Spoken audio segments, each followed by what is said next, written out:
Bonjour à tous! Aujourd'hui, nous allons nous pencher sur le labourage nivernais, aussi appelé le sombrage. Cette peinture animalière, réalisée en 1849, mesure 2,6 m de long et 1,34 m de haut, soit les dimensions d'une vache. Et son auteur n'est d'autre que Marie-Rosalie Bonheur, dite Rosa Bonheur. Mais alors vous pouvez vous demander, mais comment une femme de son époque a eu le droit de peindre sur une grande toile? Tout d'abord, c'est une excellente question, et pour te répondre, je vais devoir retracer le parcours de Rosa Bonheur. Née le 16 mars 1822 à Bordeaux et morte le 25 mai 1899 à Thomery, Rosa Bonheur est une peintre et sculptrice française spécialisée dans la représentation animalière. C'est une femme forte et libre. Les biographes, des personnes qui composent des biographies, vont même l'associer au début du féminisme.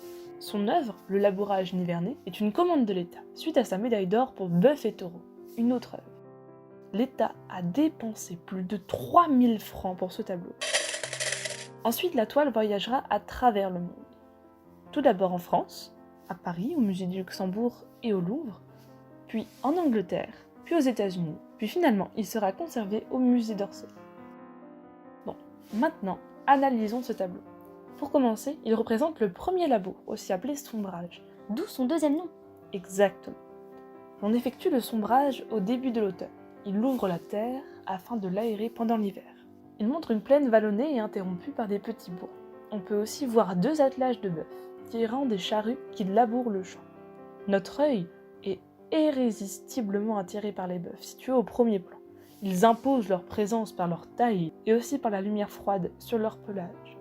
Ainsi, la place de l'homme est à l'écart. Le bouvier est beaucoup plus petit qu'eux. Rosa Bonheur a peint cette scène animalière pour mettre en valeur le travail des champs, la province, ici le Nivernais, avec ses traditions agricoles et ses paysages. Cette toile réaliste est acclamée par la critique de l'époque, en raison de ses nombreuses qualités. Merci beaucoup d'avoir regardé la vidéo, j'espère que vous aurez appris des choses. Au revoir!